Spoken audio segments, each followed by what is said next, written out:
दोस्तों, आप सभी को शुभ लाभ जी के क्लासेस में स्वागत है। आज है 26 दिसंबर 2024। आज की इम्पोर्टेंट करंट अफेयर्स क्लास को शुरू करते हैं।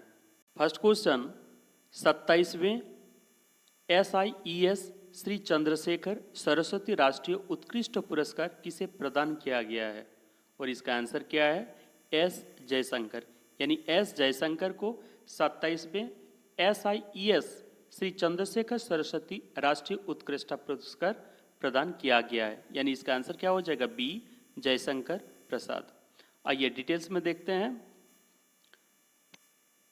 विदेश मंत्री एस जयशंकर को दक्षिण भारतीय शिक्षा सोसाइटी द्वारा सार्वजनिक नेतृत्व के लिए श्री चंद्रशेखर सरस्वती राष्ट्रीय प्रतिष्ठा पुरस्कार से सम्मानित किया गया है। विदेश मंत्री एस जयशंकर को भारत के अंतर्राष्ट्रीय संबंधों को सशक्त बनाने और उत्कृष्ट सेवा के लिए यह पुरस्कार दिया गया है। आइए नेक्स्ट क्वेश्चन में। नरेंद्र मोदी ने 25 दिसंबर 2024 को किस नदी जोड़ो परियोजना की आधारशिला रखी? और इसका सही आंसर क्या है? केन बेतवा नदी जोड़ो परियोजना। यानी प्रधानमंत्री नरेंद्र मोदी ने 25 दिसंबर 2024 को केन बेतवा नदी जोड़ो परियोजना की आधारशिला रखे हैं। यानी इसका आंसर हो जाएगा बी केन बेतवा नदी जोड़ो परियोजना। आइए डिटेल्स में देखते हैं।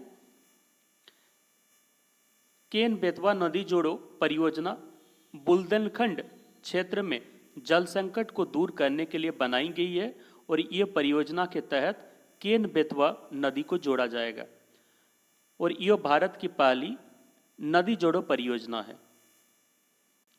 आइए नेक्स्ट क्वेश्चन में। भारत सरकार और एशियाई विकास बैंक यानी एशियन डेवलपमेंट बैंक ने 20 दिसंबर 2024 को कितने मिलियन लोन के ऋण पर हस्ताक्षर किए हैं? इंपॉर्टेंट क्वेश्चन है और इसका आंसर क्या हो जाएगा? $500 मिलियन। यानी भारत सरकार और एशियाई विकास बैंक ने 20 दिसंबर 2024 को $500 मिलियन का ऋण पर हस्ताक्षर किए हैं। यानी इसका आंसर हो जाएगा सी $500 मिलियन। आइए अब डिटेल्स में देखते हैं।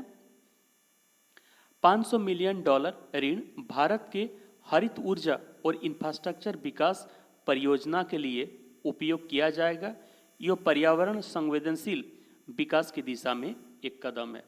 और एशियाई विकास बैंक यानी एशियन डेवलपमेंट बैंक का हेडक्वार्टर कहाँ है? मनीला, फिलीपींस में स्थित है। आइए नेक्स्ट क्वेश्चन में।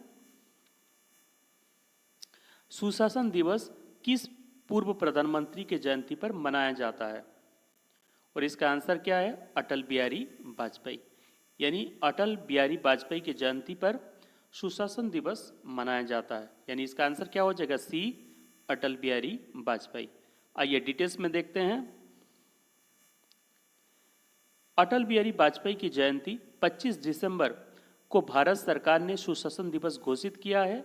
यह दिन सरकार में पारदर्शिता, जवाबदेही को बढ़ावा देने के लिए मनाया जाता है।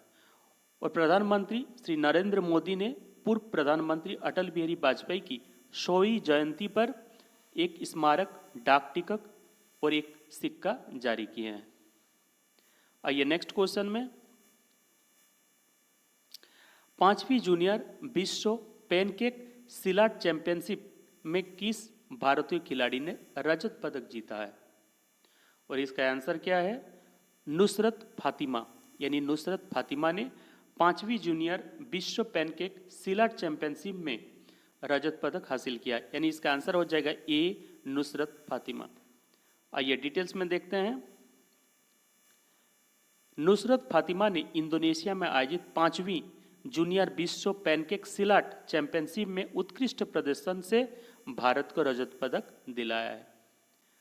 आइए नेक्स्ट क्वेश्चन में। 67th राष्ट्रीय निशानेबाजी चैंपियनशिप में 10 मीटर एयर राइफल प्रतियोगिता में स्वर्ण पदक किसने जीता है? और इसका सही आंसर क्या है? साहू तुषार माने। यानी 67th राष्ट्रीय निशानेबाजी चैंपियनशिप में 10 मीटर एयर राइफल में स्वर्ण पदक साहू तुषार माने ने जीते हैं। यानी इसका आंसर हो जाएगा डी साहू तुषार माने। आइए नेक्स्ट क्वेश्चन में। अमेरिका के नवनिर्वाचित राष्ट्रपति डोनाल्ड ट्रंप ने किस भारतीय मूल के व्यक्ति को व्हाइट हाउस की नीति का वरिष्ठ सलाहकार नियुक्त किया है? और इसका सही आंसर क्या है? श्री राम कृष्णन। यानी इसका सही आंसर हो जाएगा सी, श्री राम कृष्णन। आइए डिटेल्स में देखते हैं। भारतीय मूल के श्री राम कृष्णन जो तकनीकी विशेषज्ञ हैं, उन्हें व्हाइट हाउस की नीति के लिए वरिष्ठ सलाहकार के रूप में नियुक्त किया गया है। आइए नेक्स्ट क्वेश्चन में। इरिडा ने किस राज्यों में हरित ऊर्जा परियोजनाओं के लिए 3000 करोड़ रुपए की स्वीकृति दी है? और इसका आंसर क्या है? ओडिशा। यानी इरिडा ने ओडिशा राज्यों में हरित ऊर्जा परियोजनाओं के लिए 3000 करोड़ रुपए की स्वीकृति दी है। यानी इसका आंसर हो जाएगा बी, ओडिशा। आइए डिटेल्स में देखते हैं। इरिडा ने हरित ऊर्जा परियोजनाओं को बढ़ावा देने के लिए ओडिशा में निवेश करने का निर्णय लिया है। देखिए, इरिडा के परीक्षाओं में फुल फॉर्म पूछा जाता है। इसका फुल फॉर्म क्या होता है? Indian renewable energy development agency. इसे याद रखिएगा। और इरिडा यानी भारतीय बीमा नियामक विकास प्राधिकरण का मुख्यालय कहाँ है? यानी हेडक्वार्टर हैदराबाद में स्थित है। और इरिडा भारत सरकार का एक प्राधिकरण है। इसका गठन 1999 में मल्होत्रा समिति की सिफारिश के आधार पर किया गया था। ये भी रेलवे के एग्जाम में पूछा गया था, किस समिति के सिफारिश पर इरिडा का गठन किया गया था? तो इसका आंसर क्या होगा? मल्होत्रा समिति। इसे भी याद रखिएगा। आइए नेक्स्ट क्वेश्चन में। 2024 में भारतीय सेना द्वारा कौन सा नया मिसाइल सिस्टम सफलतापूर्वक परीक्षण किया गया है? और इसका आंसर क्या है? अग्नि 5। यानी 2024 में भारतीय सेना द्वारा अग्नि 5 मिसाइल सिस्टम को सफलतापूर्वक परीक्षण किया गया। यानी इसका आंसर क्या हो जाएगा? 5, बी, अग्नि 5। आइए डिटेल्स में देखते हैं। भारत ने अग्नि 5 ब्लास्टिक मिसाइल का परीक्षण किया है। यह मिसाइल 5000 किलोमीटर तक मारने की सक्षम है और इसमें भारत की परमाणु क्षमता को मजबूत करने और विकास के लिए किया गया है। आइए नेक्स्ट क्वेश्चन में।